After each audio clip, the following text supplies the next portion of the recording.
Welcome to the Less Doing podcast, where you will learn how to start living more by doing less. Let me help you optimize, automate, and outsource your entire life so you can focus on doing the things you love.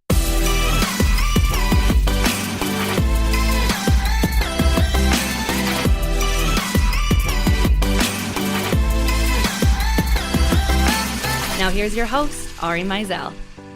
Welcome back to the Less Doing podcast. I get to be your host today. My name is Mackenzie Sweeney, and I'm here with our guest for our 300th episode, Ari Meisel himself. Ari, welcome to your own podcast. Thank you very much for having me. Absolutely. We are excited to dig a little bit more on where you came from and understand your mindset a little bit more. So can you start off by telling us what you do in one sentence? Sure. So I usually say that I help the overwhelmed become more effective. And how do you do that?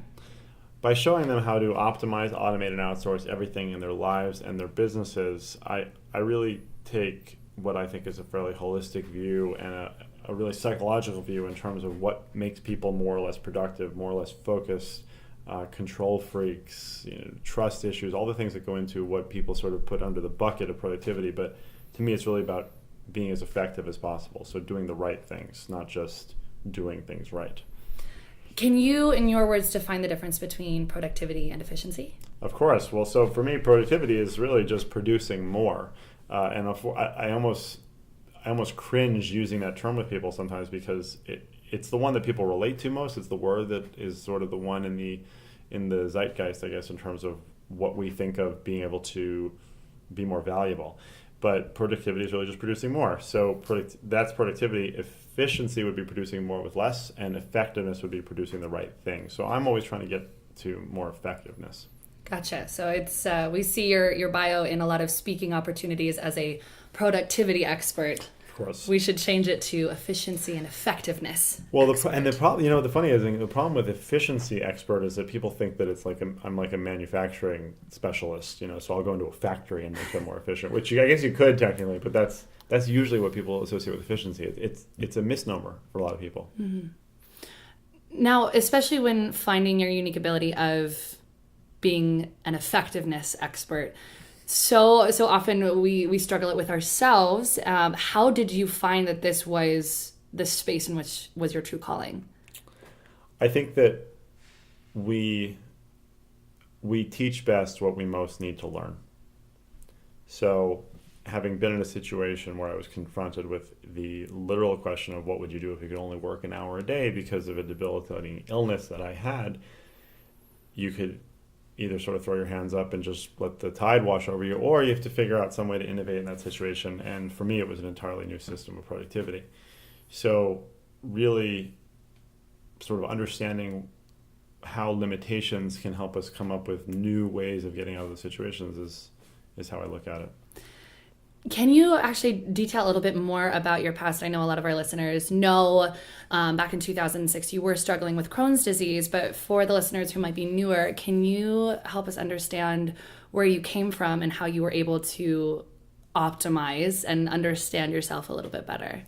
Of course. So I was working in construction right after college for 3 really hard years. It was a really important project for me in terms of learning project management, motivating a team, dealing with legal aspects, zoning, finance, all that sort of stuff. And I don't think I did most of it particularly well.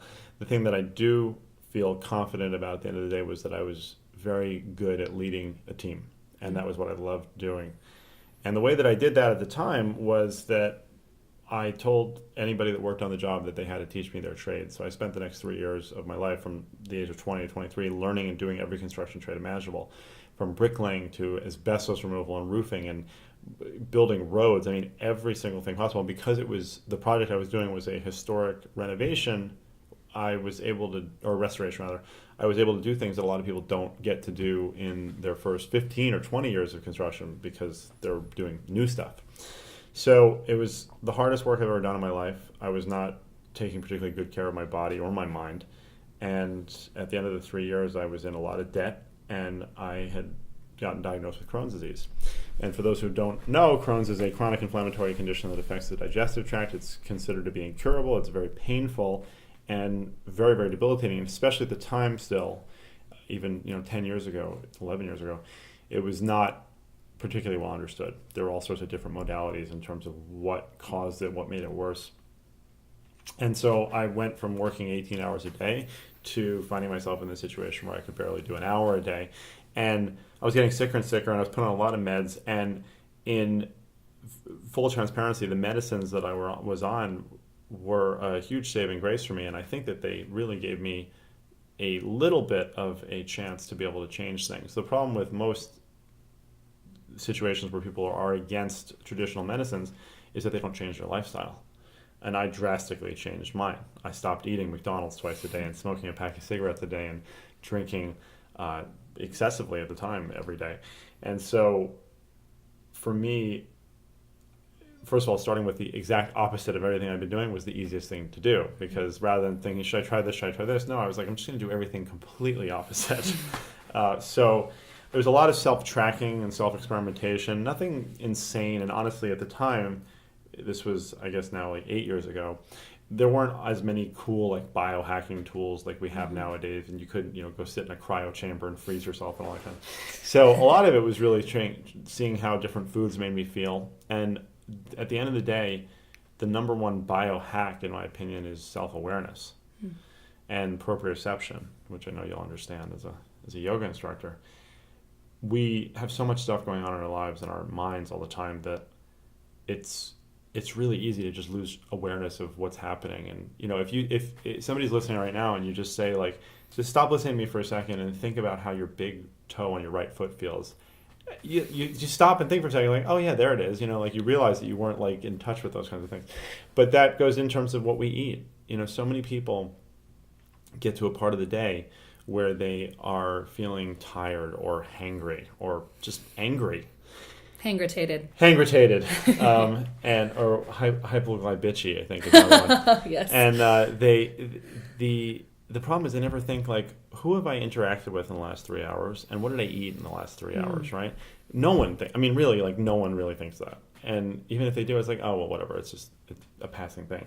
But you start to recognize correlations, and then once you see a correlation, then you can start experimenting and then go deep. And then if nothing happens, fine, you try something else, but usually something will. And at the end of the day, I truly believe that control is the antidote to stress. And control can come in many different forms, one of which is information. I like your point of especially where your mind goes, your energy flows. So in terms of bringing awareness, mindfulness is a buzzword amongst everything nowadays, and it's almost become the popular thing to be mindful. But in true essence, how do you become more mindful, and what tips or hacks essentially would you give for mindfulness? And we know it's not a slow process, but what's one small action item that people can start to do on a regular basis to draw awareness to how either the food or the people are making them feel? So there's a few different really low tech and higher tech ways to do this, and you decide which approach works for you. So a really easy one is you take a piece of paper and you have the hours of the day written out, 9 to 10, 10 to 11, 11 to 12, and just have some reminder on your phone. Do it for 3 days, and just every hour, just write down everything that you did in that last hour. Now, the truth is that for a lot of people, and this is the case for me, a lot can happen in an hour. And so I might not be able to keep track of everything that does happen. So but that's one way. What did you do in the last hour? It's like a little bit of a retrospective. Another one is a bit of a hack, which I did for quite a long time. If you have an iPhone or an Android, you can use a program called IFTTT, which stands for if this, then that. And you can set up an automation that if you take a picture with your phone and you it depends on how you want to set it up, but if you put it into a particular album, or if you take a screenshot or something like that, you just take a picture of whatever you eat, and don't track calories, don't identify anything, just take the picture, and then you can set up an automation that 3 hours later, it'll come back to you with that picture and say, how do you feel? That was an incredibly powerful thing for me. Really, really amazing. Because I started to recognize, it's like, oh yeah, I did eat that, and now I feel kind of shitty. It's like, it's crazy. You start to see those correlations. Then you just say, well, I'm going to cut that out for 3 days, and you start to notice things. And placebo effect, it may be, but sometimes perception is reality. And again, I really do believe that control is a big aspect of it. Another one in that way, well, and of course you can do the same thing with people, right? Anytime you have an interaction, just say, at the end of the hour, who did I meet with over the last hour? And how am I feeling? 1 to 10. Just start to recognize that kind of stuff. And even if you don't find some incredibly accurate standard deviation tested, correlation, you just are bringing that awareness back to what's happening in your day and who you're interacting with, and really like what you're doing with your resources. Especially with the people aspect, we're actually at Genius Network right now, a very incredible buzzing event with all these fantastic minds, and noticing the people that you're interacting with. A lot of times people can come at the end of these events and feel quite exhausted because of how much energy, and you're actually an introvert. Despite being able to love being on stage and speaking. So how are you able to keep full energy throughout these very high energy and intense events with like minds where this energy is consistently flowing? So there's two things. One is, yes, I am an introvert, and what that means, which a lot of people mistake what introvert and extrovert means, but for an introvert essentially is somebody who just recharges when they're by themselves. So for me, I can talk to people all day long and do all that kind of stuff and be on stage, and I love it. But I need to get back to my room, at the end of the day, and basically recharge by myself. And that's kind of all it takes. Like last night, I did that, and even if it's just going through emails, but just sort of being alone at the end of the day. So I was never the type of person, like in college or whatever, who would want to be hanging out with another person until like 2 a.m. I'd rather hang out with them till 1:30 and then have another half an hour by myself and just be able to recharge. But the other thing is that I actually do believe in, my friend Todd Herman teaches this thing called the alter ego. And I do believe that for a lot of entrepreneurs, for a lot of business people, we have that alter ego where that's the person, that's the identity that is speaking on stage and is talking to people. And it's not inauthentic at all. It's just a particular subset of your personality. And there are things that go along with that. You can have a special pair of glasses or a watch that you wear when you are in that kind of a mode, whatever it might be. But they're environmental triggers so that you get into that place. And I am really good at, like, right now we're sitting in my hotel room recording this, and I'm in one mode. But when we walk into the hall where there's all these people and there's all this activity, like, I kind of click into it. Mm-hmm. So I wouldn't quite go so far as to say, like, Ari's not the one doing that kind of thing, but that's kind of what it feels like sometimes. Kind of your own energy or mental space that you're able to hold with people, and then space that you're able to hold with yourself. Right. Especially on kind of the trend of people and boundaries and health and hacks throughout. Can you tell us your go-to either biohack or trend, and as these come in and out, habits can change, especially with your IFTTT. You're not always constantly still doing that, but what is something you're doing right now, biohacking wise, that you would recommend? A lot. So I'm a parent of 4 young children, 5 and under. So for me, sleep is something that's I'm not going to say precious. It's very important that I dial in my sleep. And so last night I got 3 hours of sleep, and I feel fine because I am very intentional about how I do that. And so the short answer is a lot of the hacks that I do right now are around sleep. So being able to fall asleep faster, being able to get a very solid block of sleep in less time. Now, and by the way, I wouldn't recommend sleeping 3 hours a night in an extended period of time, but right now that works quite well for me. And to the extent that, like, I wouldn't want to get 3.5 hours of sleep. If I'm going to I'd rather, if you look at like what your sleep cycles are, they're usually 90 minutes. So I'd want to get 4.5 hours or 3, but nothing in between, because that would just make you end up being really groggy. So I can actually get really energized off of 3 hours of sleep, surprisingly. But things like banana tea is a very big recommendation of mine for helping people get to sleep. Wearing blue blocking glasses is something I've been doing for 6 or 7 years, and I find that to be indispensable for sleep hacking. The Oura ring, the O-U-R-A ring, is the best sleep tracker right now, in my opinion, and I've played around with that quite a bit. But again, the funny thing is, you get to a point with the biohacking where, as I said, like, the number one biohack is self-awareness. Mm-hmm. So there's all these tips and tools and tricks and things and gadgets, but at the end of the day, you start to develop much better proprioception, and you tend to know, like, what you need and what your body needs, and you start to listen to it. The biggest thing is I can give you all the advice in the world and you can get all the information in the world, but if you don't do anything about it, then it's not really that valuable. So that is sort of a long way of saying that, but I would say the sleep hacking is the biggest one. I'm generally looking at ways to be anti-inflammatory just because of having a chronic inflammation illness before. But that's things, like turmeric and fish oil, and cryotherapy is a version of that. Anything that you can sort of do to cool inflammation is always something I'm interested in. Can you walk us through your banana tea? Yeah, sure. I mean, it's ridiculously simple. It is, and I mean this, it is like the number one sleep hack there is. It will knock you out, and you can use it for kids and everything. And the reason being that the skin of the banana has an enormous amount of magnesium in it. So what you do is you take a banana, cut it in half, put it in a boiling pot of water until the banana turns black, then pour out the water and drink that water, and it's very good tasting, and it will put you in a very deep, enjoyable sleep. And a lot of people don't get enough magnesium in their diets anyway because it's a very dense mineral. The pills tend to be very large, which deters many people. And for those who don't know the effects of magnesium, what does it do to your body?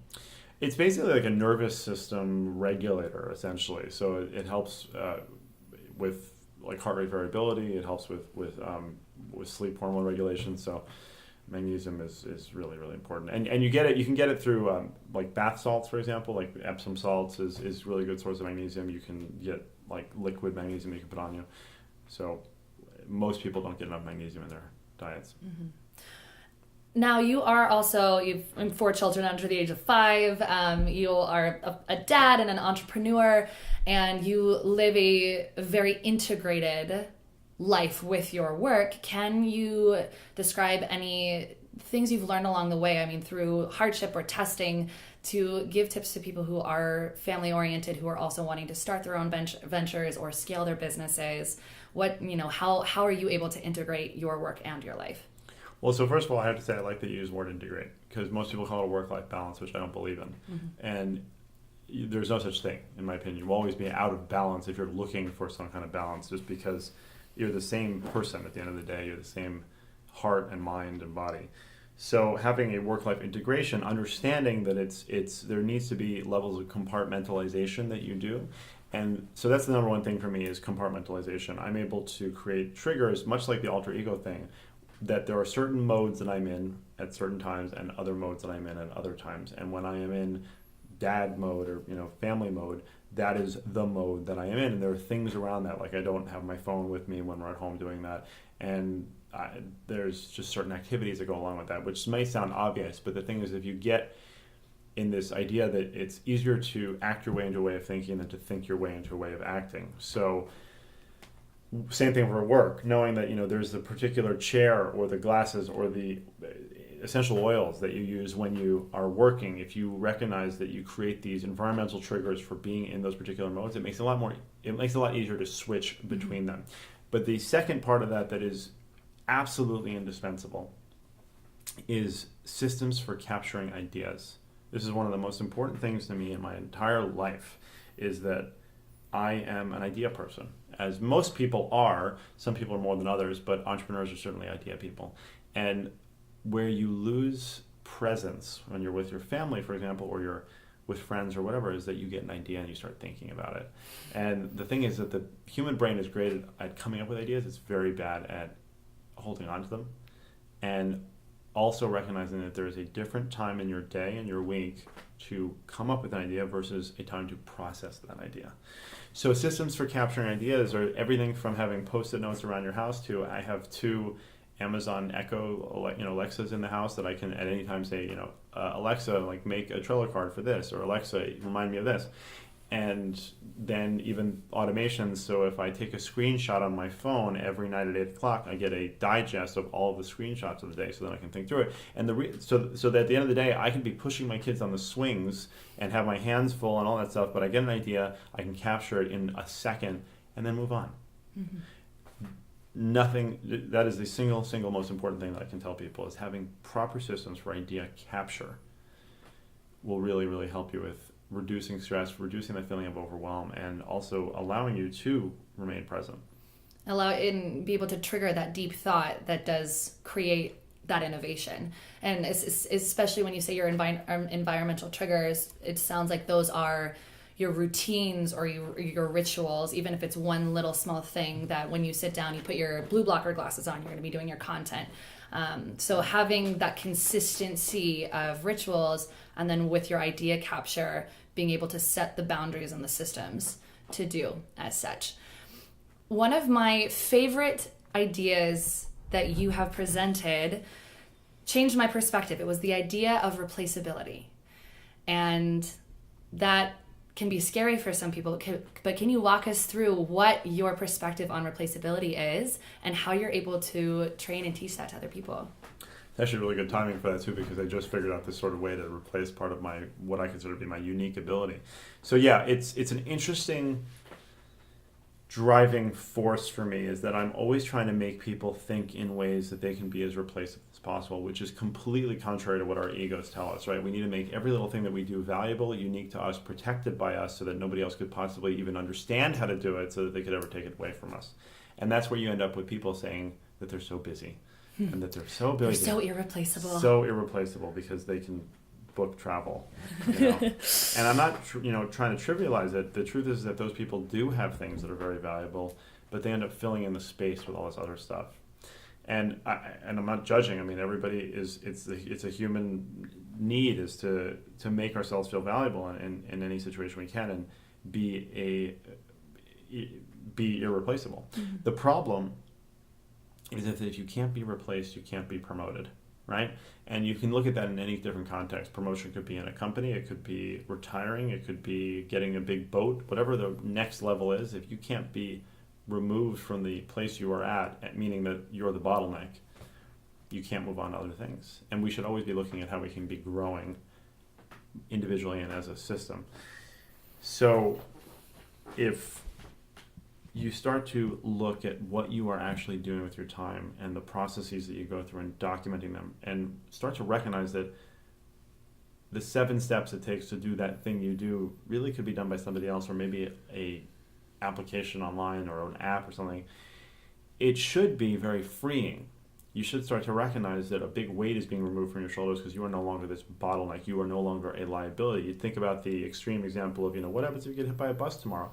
It's true. It's not, the fear of that is not that you're going to get killed by the bus, because you're going to be dead at that point. The fear is, well, what will happen next? What happens to the company I built, the legacy I wanted to create, my children's future, my spouse's well-being, whatever it might be. And in some ways, it's very lazy to just keep going through your life doing the things that you do because you've always done them. It's a lot harder to stretch our brains and create that neuroplasticity to figure out a better way of doing it. So if you look at it like, how can I replace myself in this situation? First of all, what's going to start to happen is that your business will get more efficient. Your life will get more efficient, because you'll start to recognize all these processes that either you don't need to do or you can do better.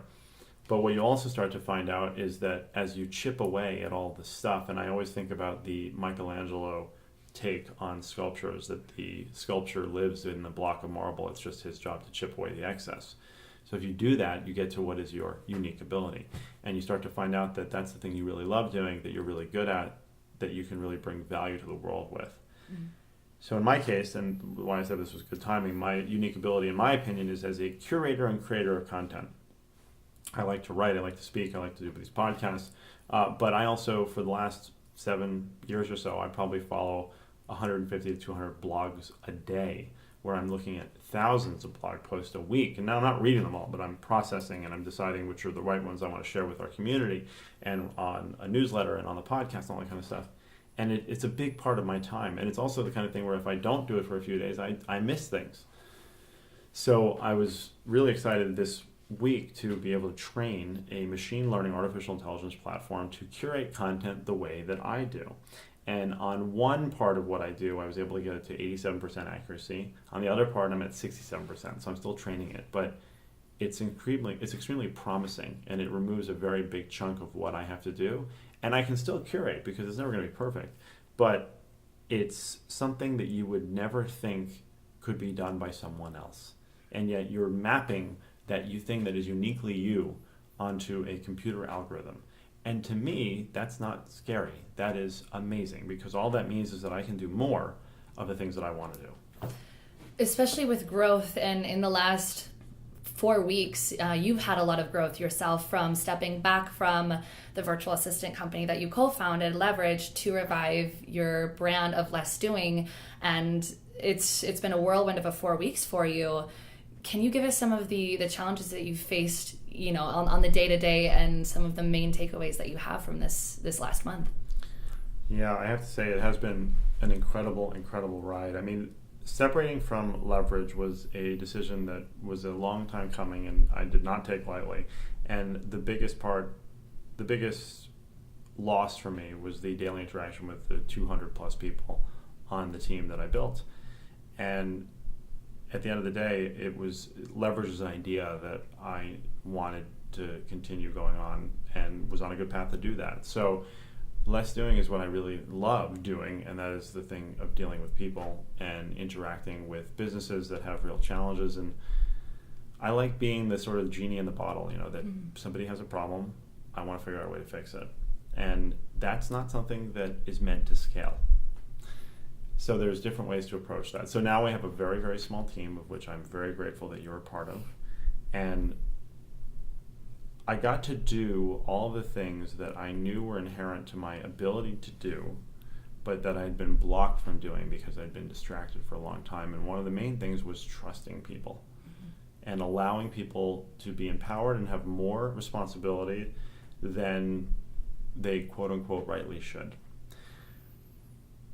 When I did the separation and I started focusing on less doing, a week later, basically, I was going on a Disney cruise with my family, and I was going to be disconnected from internet willingly for the first time in ever. Really, ever. And 7 full days of off the grid. Yeah, exactly. And so what that meant was that I had to have a system in place, and I had to have people that I trusted to do things and run things that honestly had not quite been figured out yet. And so that was a really, really important part of it for me, is being able to rely on people that I just know what they're doing. And having that ability, having that trust in someone, to me, is something that can't be manufactured, can't be discovered. It has to just organically happen. And I'm very fortunate that it has happened with you and 4 other wonderful individuals. So now, obviously, that's not something that you can say to people on the podcast, like, go and do that. But the biggest thing, honestly, from a technology standpoint, was that we set up Intercom, which I've talked about on the podcast many times before, and we set it up with a company email address, which is oao@lessdoing.com, which meant that any one of you could answer an email and deal with it. And that alone, that little communication hack, was probably one of the best things that I could have done. And in my absence, not only were you able to handle things, but actually garner new business for us. So setting up proper communication protocols. Most people have an issue with their email when they're there. So having it so that it can work when you're not there is, I think, probably the artistry that we were able to achieve. It's almost as if hacks were becoming our new strong foundation. One of the last things I'd love to talk about, because especially with the Leverage team that you cultivated, 200 plus people who had a very close relationship with you, your leadership style is very specific, and it's been a topic of conversation amongst my colleagues. Working with you at Leverage and working with you at Less Doing, it's something that's very talked about, and I have my own definition for it. I call it empowerment by mutual respect. But how do you see your leadership style? I was kind of curious to get your take on it. I like the name of that. Well, yeah. So I think that, I don't know if you call it a leadership style per se. I tend to be very trusting of people in general, I'd say, and not to a fault, because it's never been a kind of thing where like I've been taken advantage of because of it. But I am quick to trust people and trust them deeply. And fortunately, I guess it's never come back to bite me, because I do have a good sense of people. That's probably what the best thing is that I think I read people very well, and I can understand what drives them. It's probably what makes me a good coach in what I do. But understanding the motivating factors behind people, and whether that is a negative motivator, so something that they're afraid of, or a positive motivator where something that they are truly invested and there's a love there that they want to achieve. Identifying those things, I think, really shows people's true colors in a lot of cases. So being able to trust people and understand what it is, not only that you need them to do for you, but what they will be excited about doing for all of you. I would say that one way to package that up is that I try to teach people, I do believe that you should never put yourself second. Now, that doesn't mean that you always have to put yourself first, But if there's a lot of situations, especially parents, where we're actively putting ourselves second in many situations, as you think about on airplanes when you have to put the mask on yourself first before helping other people, a lot of people feel like they're consciously or subconsciously martyring themselves in some cases by working harder and taking on the burden, as it were. And all you're doing is reducing people's ability to fend for themselves and creating an unrealistic environment within which they really can't thrive. Mm-hmm. So I have always been a fan of giving people more responsibility than they think they're ready for. I think that they will be ready for, not that necessarily that they are, and having people rise to the challenge. I'm also of the mindset that there are very, very few situations. I'm not a doctor, and I'm not an astronaut, so nobody's ever going to die in the world that I live in, right? So if a person is asked to step up to the plate and they don't do it, and a client is upset or we lose business, it might be unpleasant. It might be a bad situation, but at the end of the day, we learn from it and we do better. So I think that, I guess your way of putting it is a lot better than mine, but I guess I would say overindulging in responsibility. Well, it's interesting because if you break down the word responsibility, it's your respondability, your ability to respond, and it becomes an action rather than a reaction. It's a positive thing, and you can choose not to act, but it is an action word instead of a reaction. So before we get to your top 3 tips to make you the most effective, if you are interested in hearing Ari himself, the top 3 things he would recommend most to be the most effective, go to lessdoing.com/300. Anything else that you would like to tell our listeners? I'm really excited about the Less Doing Labs community that we have built to this point of almost 800 members now. Actually, I think we are over 800. And we're looking to double that by the end of the year. We are massively investing time and effort and money into producing more content. We're going to be doing a lot more video and a lot more behind the scenes stuff, a lot more more podcasts, more interviews, more webinars, all the kinds of things that we can do to get you and meet you where you are in order to help you be more effective. So I would just implore people to go to lessdoing.com and check out the labs and see what we've got in store for you.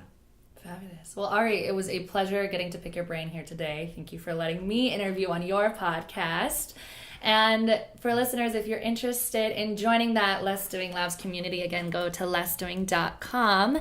And if you have any questions or your favorite part of the episode, feel free to Facebook, Instagram, and tweet at Ari Meisel. Hope to see you next week. Thank you for joining us today on the Less Doing podcast. If you enjoyed today's episode, please share with your friends. For more information about Ari and his groundbreaking methods, please visit us online at lessdoing.com and on social media at Ari Meisel. We'll see you next week.